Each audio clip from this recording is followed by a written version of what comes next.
भजन करने की कोई उम्र नहीं होती।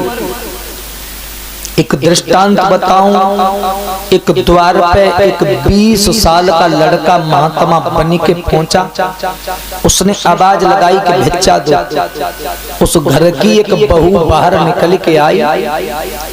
बहू ने जब देखा कि 20 साल का लड़का महात्मा क्यों बन गया, इतनी जल्दी क्यों बना, बहू ने महात्मा जी को पूछा कि इतनी जल्दी क्या थी। महात्मा जी बोले डर लग रहा था। द्वार पे उस बहू के ससुर बैठे थे।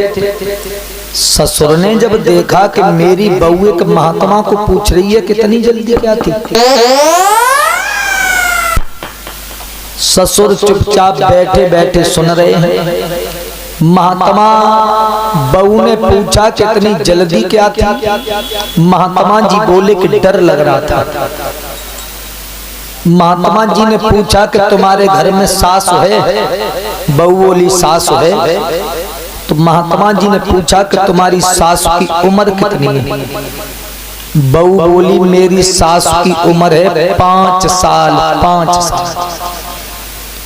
ससुर ने सुनी कि बहू को दिमाग खराब है, मेरी दुकरिया है 70 साल की, बहू कह रही है महात्मा से 5 साल की है।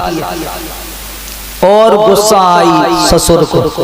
महात्मा जी ने पूछा घर में पति हैं, पति की उम्र कितनी है। बहू बोली मेरे पति की उम्र है 3 साल की। 3 साल।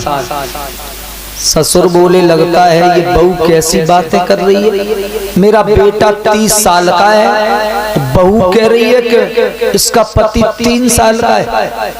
महात्मा ने पूछा ससुर हैं घर में।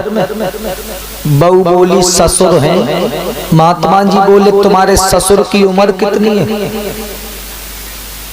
बहू बोली कि मेरे ससुर तो अभी पैदा भी नहीं हुए, मेरे ससुर का तो अभी जन्म भी नहीं हुआ।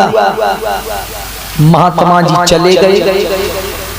बहू के ससुर ने उसके माए के बालों को बुलवाया, पंचायत डाली।